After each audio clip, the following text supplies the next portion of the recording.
It's great to be with you this morning.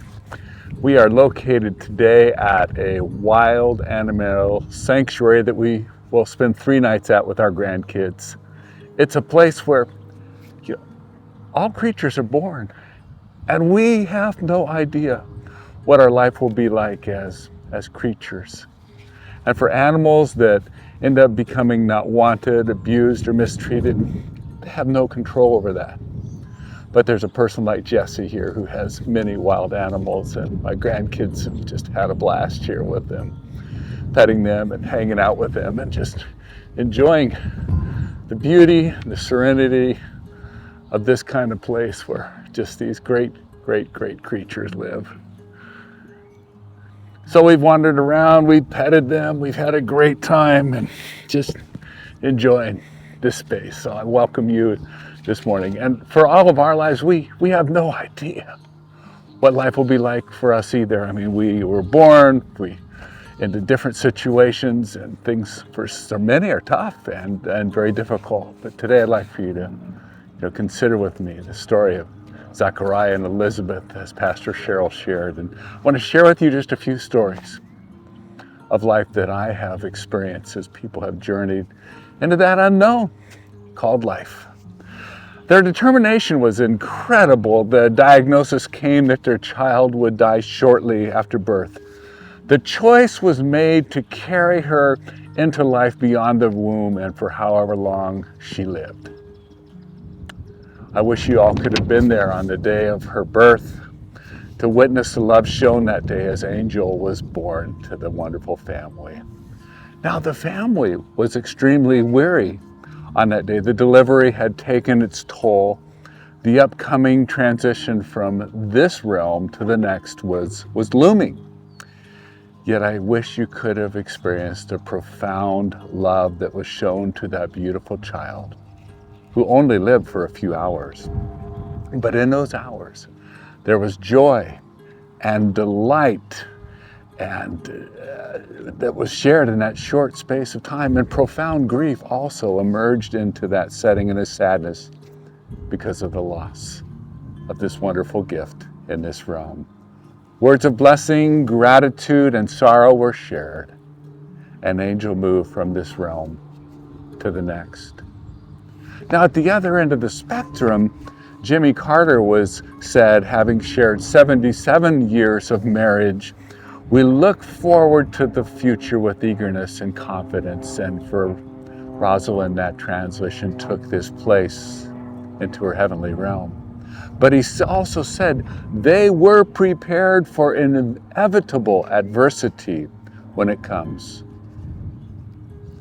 I watched my mother go through several years of declining health.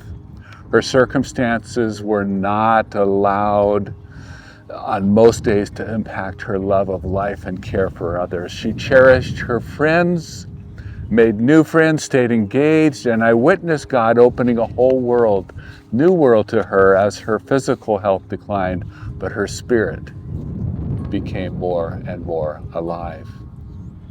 Glenn and Jean Camper were both struggling with health at the end of their lives and what to do with all the paperwork of the mail coming in and how to deal with that. And they too shared close to 70 years of marriage in spite of the struggles with life and how to live life and deal with things. When they walked into the dining room of their assisted care place and were around others in their community, love and care just eked out of them. They could not contain that love as they lived their lives. They and my mother were weary at times over matters they had to face and how to live out their lives. My mother was weary because she truly did miss my father and the lives they shared, going around the world, blessing and touching others with their significant love and care. I do not think any one of us on this screen can honestly say, I am never weary. The past years have hit all of us quite hard. As the world has changed so dramatically. I mean, it impacted me this last week. I went into a Mexican market last week. It was grand opening day. It was absolutely packed, and it took quite a walk just to get from my parking place to the store. Weariness took over me as I head in that direction because I thought about, illnesses and the impact of all of those people. There are more people in that store, in that market, than all of Cranberry Lake last summer. I'm quite sure. We were down taking care of Cheryl's mom, her sister, and our grandchildren, some weariness from that. Then going into that crowd, concerned about the possibility of getting ill. I had every shot possible, though. But weariness has set in for me. When we think about our world and the mess we are in, we have people taking sides about the Middle East situation, when we all should be crying out for mothers and children who become victims, for young men and women who had great lives ahead of them. This whole war thing in so many places and the danger of losing democracy are extremely wearisome. How come we are all not just livid about the loss of innocent lives? We can be pro-life, but not seem to be concerned at all about the losses taking place in wars. How is it that we do not scream out loudly? Because as of October 26th, about 33,000 people in our country have died from firearms. Oh yes, there are ample reasons to become weary in the world in which we live. But right now I've got a very good friend here right next to me, as you can see, who just wants me to know that I am loved. How can we not become weary, though, in this world? Is it possible to be weary and experience joy in our lives? I have done in one 7-year period more funerals than all of the rest of the ministry years combined. In those years, I witnessed weariness in families that had gone through long and arduous dying processes, other families who had suddenly faced death through suicide or accidents, or those who are weary because of the abuse of loved ones. These were not easy times for those families who had wearily traveled the journey to the service in a church, chapel, or the graveside. The weariness and grieving would continue, but sometimes there would be an element that would be introduced that might break into that. A child would tell of memories of a loved one at the service, or a newborn family member would coo or cry out in a service. Life has many moments of weariness in which joy can break into our life stories. Even though Zechariah was surely astonished to be the one who was able to go into the Holy of Holies, he was probably very weary as he took that journey. Years of waiting for a child while being incredibly faithful would have produced weariness. That weariness showed up in this question: how will I know that this is so? For I'm an old man and my wife is getting on in years. Often, our weariness impacts our ability to even think clearly or to have faith that God will provide, and we want to hear an answer with clarity and certainty, to not face disappointment or the loss of hopes not coming through again. We just do not want that pain again, so we ask, how will I know?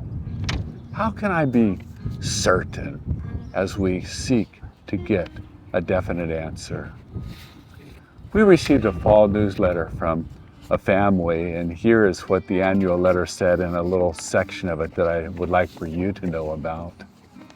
It said this: there were some big moments this year: high school graduation, a family wedding, a first trip to Europe, new car purchase, 25th wedding anniversary, basketball championship, trip down under, snow day in Yucaipa, a road trip to Yellowstone, a Stanford drop-off, cave hiking, and a play at the Pangaeus. It was fun.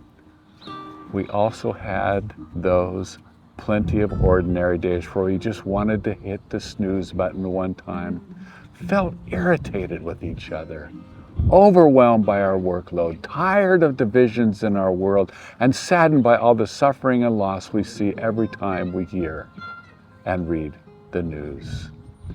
In the midst of the days, good or challenging, we are thankful for our faith and for you, for our friends and family. With a doubt in my mind, I can rest assured if I was in Elizabeth and Zechariah's situation, I would have become weary when hope for dreams, including the lack of children that was not looked favorably upon in that culture, would have caused weariness. When dreams become dashed after praying, hoping, and believing that things would come to pass, weariness can overtake one's spirit. With God, we are invited into a new relationship with circumstances in our lives. Circumstances should never be confused with God, who will always be with us. This narrative today is a reminder of God's faithfulness and presence throughout all of life, through times of drought, times of loss, times of great disappointment, times of tremendous weather changes, and times of misunderstandings. God wants to uphold us and often invite us into a new story. God wants to give us joy even during our deepest struggles. I wish you could have been with me as we wandered around this beautiful setting here where Pastor Cheryl's sitting over there with our grandson, and animals are peacefully resting, and even coming to see what's going on over here, just hanging out in their place of wonderful rest. And this friend who's been beside me trying to get hay out of the ball all the time I've been talking to you. But as we enter into this season of Advent, I invite you to remember that God is with us. God will be with you throughout all seasons of your life, even if it's tough. God is determined to enter our stories and to give us joy and hope, even in times of great pain and struggle. Consider these thoughts now in this short video clip about joy in our lives as we continue to journey even when the world seems like a very weary place.